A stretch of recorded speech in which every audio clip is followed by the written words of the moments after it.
حضرت ابراہیم کی یادگار ہے نا, ابھی کچھ دن بعد آنے والی ہے, شاید اگلے جمعے کے بعد اس سے پہلے ہی پہلے, مطلب اگلا جمعہ ایک جمعہ اور آئے گا بس, اس کے بعد جمعہ نہیں آئے گا, اس کے بعد میں عید آئے گی, پھر جمعہ آئے گا. سبحان اللہ. پہلے عید آئے گی پھر جمعہ آئے گا. کون سی عید کہتے ہیں اس کو؟ بقرعید.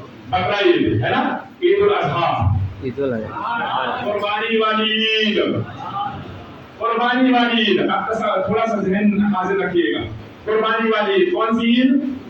قربانی والی عید. اب میں عرض کروں گا کہ قربانی والی عید آتی ہے اور کچھ لوگوں کے پیٹ میں درد شروع ہوتا ہے نا, اور شروع ہو جاتے ہیں وہ لوگ, ارے ایسا نہیں ہونا چاہیے, ارے ایسا نہیں ہونا چاہیے, ارے یہ نہیں ہونا چاہیے, ارے یہ نہیں ہونا چاہیے, کرتے ہیں نا, کرتے کہ نہیں کرتے بولو, ایسا ہی ہوتا ہے. تمام جگہوں پر یہ نعرے لگائے جاتے ہیں, نہ ایسا نہیں ہونا چاہیے. حالانکہ مصطفیٰ فرماتے ہیں 10 ذی الحجہ کے دن اللہ کو سب سے زیادہ جو پسند ہے وہ اللہ کی راہ میں خون بہانا پسند ہے. سبحان لوگ اللہ. کہتے ہیں نہیں آج بکرا کا تو اتنا پیسہ غریب کو دے دو. یہ وقوع کے زمانہ مصطفیٰ سے زیادہ رحمت للعالمین کوئی ہے ہی نہیں.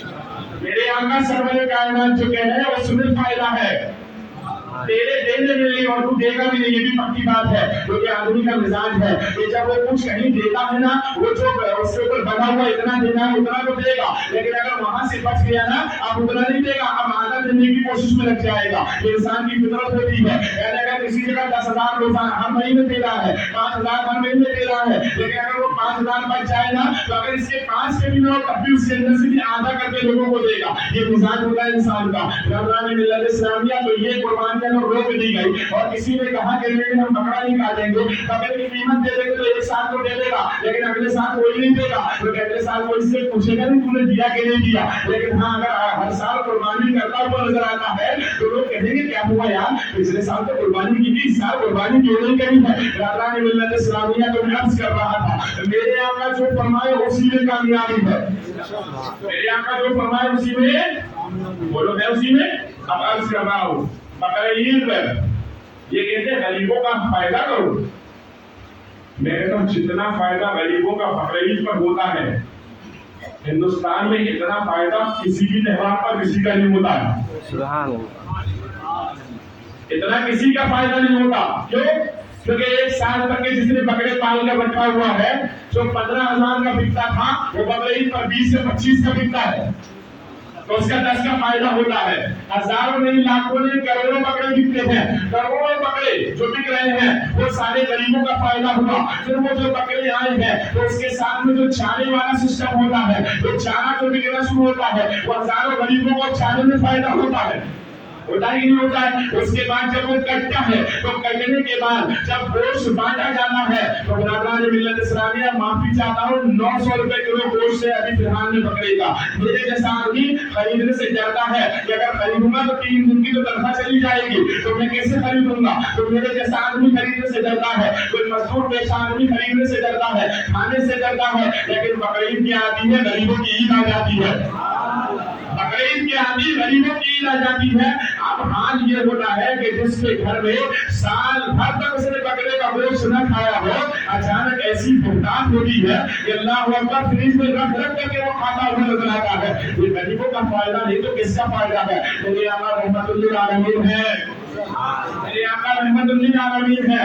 اب وہاں گوشت پہنچتا ہے جہاں جہاں تصور میں نہیں کیا جا سکتا. رمضان ملت اسلامیہ ایسے لوگوں کے پاس گوشت پہنچا دیا جاتا ہے جن کو سال بھر کھانے کو بھی نہیں ملتا, جو روزانہ 100 روپے کمانے والے, 200 روپے کمانے والے, 300 روپے کمانے والے, 400 یا 500 روپے کمانے والے لوگ ہیں, جو کہ ہفتے میں 1 آدھ دن گوشت کھا سکتے ہیں. اس کے علاوہ گوشت ان کو کھانے کو میسر نہیں آتا. لیکن بقرعید کے سردے میں اللہ تبارک و تعالیٰ نے اتنا عطا فرماتا ہے کہ کئی دنوں تک ان کے یہاں پر گوشت موجود ہوتا ہے. رمضان ملت اسلامیہ یہ رحمت للعالمین نہیں تو اور کیا ہے, کیونکہ میرے آقا یہی تو چاہتے ہیں کہ غریب سے غریب بھی اچھے سے اچھا کھانے والا بن جائے. یار لوگوں کو ایسا قانون دو کہ اس قانون سے سب کا فائدہ ہو جائے.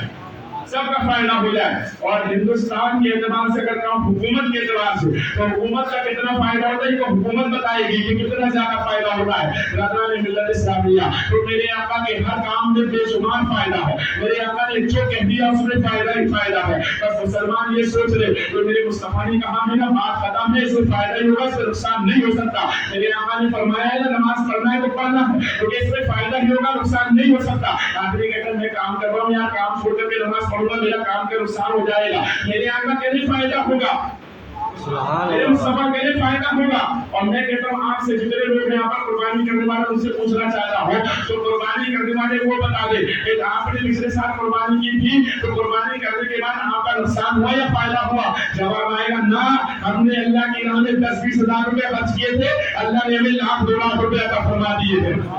یہی حال ہے نا.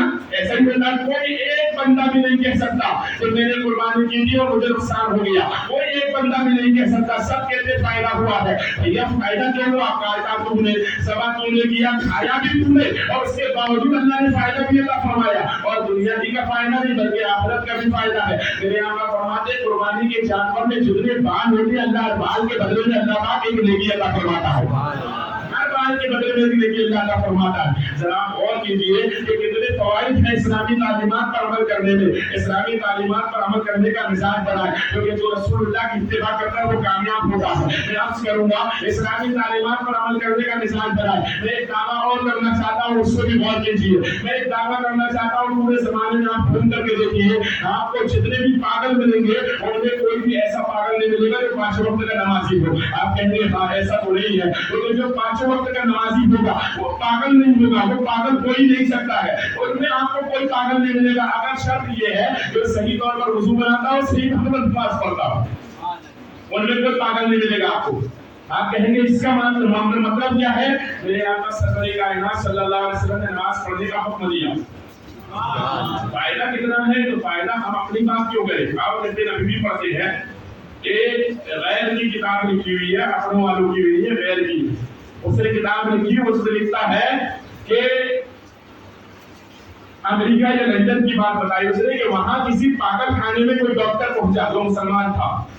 جب وہ وہاں گیا صحابی پہنچا ادھر بھی لینے والا, جب وہاں پہنچا تو اس نے دیکھا کہ جتنے پاگل ہیں ان پاگلوں پر ایک ریسرچ کی جا رہی ہے. وہ ریسرچ یہ ہے کہ ان پاگلوں کو بٹھایا جا رہا ہے اور ان سے کہا جا رہا ہے اپنے ہاتھ کو گیلے کرو اور ایسے 5 مرتبہ یہاں لگاؤ روزانہ. بولو نا 5 مرتبہ روزانہ یہاں لگاؤ, ایسے لگاؤ 5 مرتبہ روزانہ یہاں لگاؤ. ایسی ریسرچ کی جا رہی ہے, 5 مرتبہ لگانے کا حکم دیا جا رہا ہے. اس نے ڈاکٹر صاحب کو بلایا, کہا یہ کیا ماجرا ہے, اس سے پاگل پر کیسے دور ہوگا؟ کہا یہاں ایک نس ہوتی ہے اور ہم نے اپنی ریسرچ میں پایا ہے کہ اس نس کو اگر 5 مرتبہ میرے ہاتھ سے ٹچ کر دیا جائے تو اللہ پاک انسان کا پاگل پن دور فرما دیا کرتا ہے. سبحان اللہ.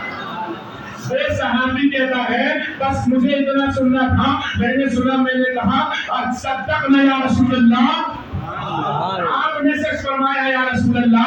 وہ ڈاکٹر کہنے لگا عجیب آدمی ہو, بات تو میں نے کہی ہے, تم کہتے ہو حضور نے سچ فرمایا. کہا ہاں میرے آقا نے سچ فرمایا, کیونکہ میرے سرکار نے 1400 سال پہلے بتایا تھا کہ جب وضو کیا کرو نا تو وضو کرنے کے اندر جب ہاتھ دھویا کرو, سر کا مسح کیا کرو تو اس طرح ہاتھ گیلے کر کے گردن کا مسح ایسے پڑھ کر لیا کرو. سبحان اللہ. اور کتنی مرتبہ کرنا ہے تو 5 مرتبہ کرنے کا حکم دیا تھا. 5 نمازیں 5 مرتبہ. تو برادران ملت اسلامیہ ایک سنت پر عمل ہوا, وہ پاگل ٹھیک ہو رہے ہیں. آج ریسرچ بتا رہی ہے, مصطفیٰ پہلے بتا رہے ہیں, مصطفیٰ پہلے بتا رہے ہیں اور اس لیے بتا رہے ہیں میرے آقا کہ یہ تو ریسرچ کرنے والے ہیں, حضور گھوم دنیا میں آنے والے ہیں. بات سمجھ میں آ گئی تو درست سبحان اللہ. کیونکہ یہ تو ریسرچ کر رہا ہے, میں بیٹھا ہوں یہاں ریسرچ کر رہا ہوں یہ میں کیسے بنایا گیا ہوگا, کیا ہوگا, اس پر یہ جو ڈیزائن ڈالی گئی ہے کیسے ڈالی گئی ہے, میں اس پر ریسرچ کر رہا ہوں نا. میں یہاں بیٹھا ہوں نا, مصطفیٰ یہاں نہیں بیٹھے نا, مصطفیٰ یہاں نہیں بیٹھے. معراج کی رات میں مصطفیٰ کو بلایا جا رہا ہے. سبحان اللہ. توجہ کے ساتھ اور محبت کے ساتھ سبحان اللہ. مصطفیٰ یہاں نہیں بیٹھے نا, معراج کی رات حضور کو بلایا جا رہا ہے اور بلا کر کے گھمایا جا رہا ہے. اور صرف